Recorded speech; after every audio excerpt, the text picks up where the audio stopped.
প্ৰথমতে নিজে নিজৰ জন্মদিনৰ শুভেচ্ছা লৈ লৈছোঁ লগতে জন্মদিনৰ শুভেচ্ছা দিছোঁ বিশ্বজিৎ শৰ্মা আমাৰ গ্ৰীণ ক্লাবৰ প্ৰেচিডেণ্ট মই ছেক্ৰেটাৰী লগতে শুভেচ্ছা দিছোঁ এই গছবোৰৰ আজি এই গছবছৰৰ ৩য়তম জন্মবাৰ্ষিকী আৰু আমি এইবাৰ অলপ বহল ভিত্তিত জন্মদিন পালন কৰিব আহিছোঁ আমাৰ ইয়াত আছে উঠি অহা নতুন প্ৰজন্মসকল কাৰণ তেওঁলোকে যদি ভৱিষ্যতে ভালে থাকিব লাগে তেতিয়াহ'লে গছবোৰ ভালে থাকিব লাগিব গছবোৰ হ'ব লাগিব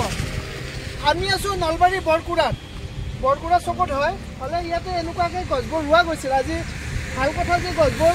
কিছু ডাঙৰ হৈছে আৰু ইয়াত যিখিনি স্থায়ী লোক আছে এই স্থায়ী লোকখিনিও মানে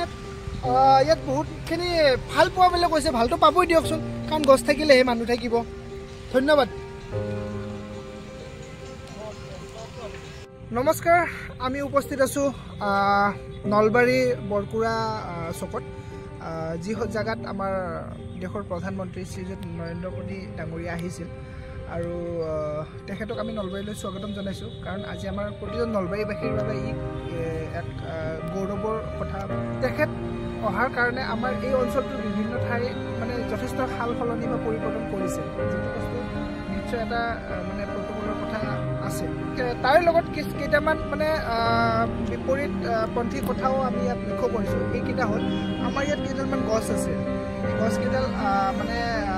কোনো কাৰণ নোহোৱাকৈ ইয়াত কটা পৰিলক্ষিত হৈছে আৰু যিটোৰ কাৰণে নিশ্চিতভাৱে প্ৰধানমন্ত্ৰী বা মুখ্যমন্ত্ৰী এইবোৰ কথা নাজানে এই কথাখিনি কোনোবা দুষ্ট চক্ৰ কৰিলে নেকি বা ইয়াৰ পিছৰ উদ্দেশ্য কি সেই বস্তুটো আমাক এটা আমি জানিব বিচাৰোঁ আৰু অলপ বেছি দুখ প্ৰকাশ কৰিছোঁ আচলতে এই গছবিলাক নহয় চব গছৰ প্ৰতি একেই হয় এই গছকেইডালৰ কিন্তু এটা বিশেষ মানে গুৰুত্ব আছিলে তেওঁৰ লগত জড়িত কাৰণ আমি 2020 চনত এই গছকেইডাল 17 ছেপ্টেম্বৰ তাৰিখে অৰ্থাৎ তেওঁৰ জন্মদিন লগতে মোৰ জন্মদিন লগতে আমাৰ বিশ্বজিৎ শৰ্মাৰ জন্মদিন এই জন্মদিনত আমি গছপুলিখিনি আমি ৰোপণ কৰিছিলোঁ আৰু গছকেইডালৰ মানে ঘটনাটো কেনেকুৱা নাছিলে এই গছখিনি আমাৰ সন্তানৰ দৰে আছিলে আমি একদম এটা সেই বীজ সংগ্ৰহ কৰি পেলাই সেই বীজটোক আমি গজালি মেলাই পেলাই আমি 2 ফুট ওখ কৰিছোঁ প্ৰথমতে 2 ফুটৰ পিছত সেই বস্তুটোক আমি এটা ডাঙৰ কেৰি বেগত আমি 10-12 ফুট ওখ কৰি পেলাই মানে যাতে গছকেইডাল হয় কাৰণ যিমানে আমি ডাঙৰ গছ পুলি ৰুম সিমানে আমাৰ মানে হোৱাৰ সম্ভাৱনাটো বেছি থাকে আৰু তাৰে পিছত আমি 2021, 22 আৰু 23 আমি এই 3 বছৰ এই গছকেইডালৰ ইয়াত উপজা দিনো আমি পালন কৰিছিলোঁ কাৰণ প্ৰধানমন্ত্ৰী নৰেন্দ্ৰ মোদী দেৱে 2021 চনৰ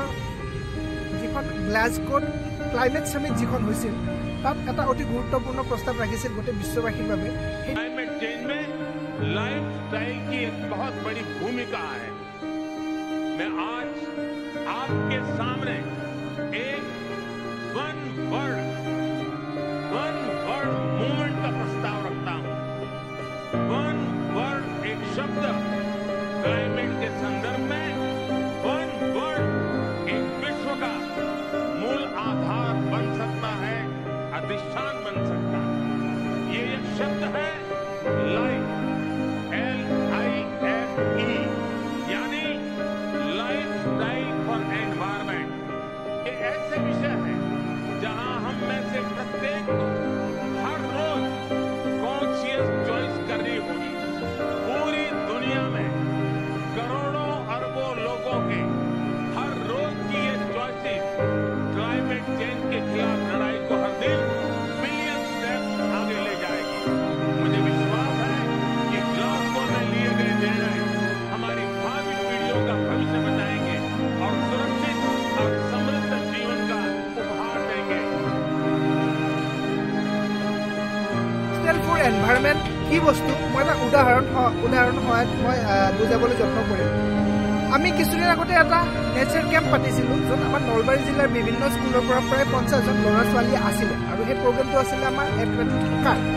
আৰু তাত আমি ল'ৰা ছোৱালীখিনিক অন্য কিবা বেলেগ আনক এটা বস্তু আমি আনিবলৈ আমি তেওঁলোকক জনাইছিলোঁ সেইটো হ'ল নিজে খোৱা কাঁহী বাতি গিলাচখিনি কাৰণ আমাৰ উদ্দেশ্য আছিলে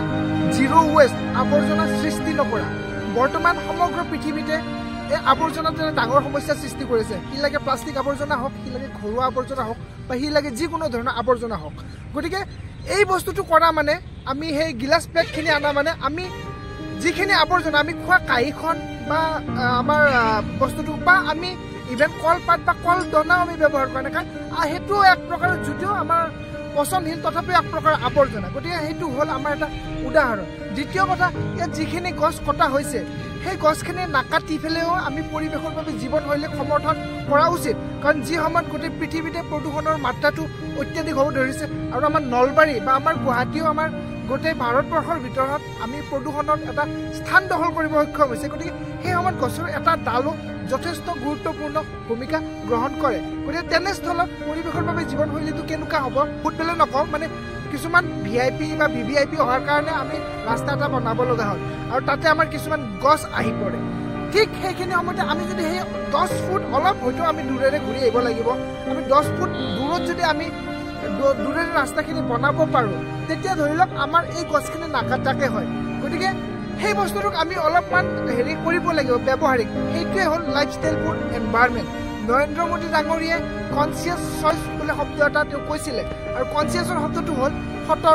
সতৰ্কতাৰে আমি কামখিনি আগবঢ়া উচিত। আহিল আৰু এটা গুৰুত্বপূৰ্ণ বিষয় যে আমাৰ অসমৰ মাননীয় মুখ্যমন্ত্ৰী শ্ৰীযুত ডক্টৰ হিমন্ত বিশ্ব শৰ্মা দেৱেও এটা পৰিৱেশৰ প্ৰতি সতৰ্ক হৈ পেলাই এটা অতি গুৰুত্বপূৰ্ণ পদক্ষেপ গ্ৰহণ কৰিছিল, যিটোৰ নাম আছিল অমৃত বৃক্ষ আন্দোলন।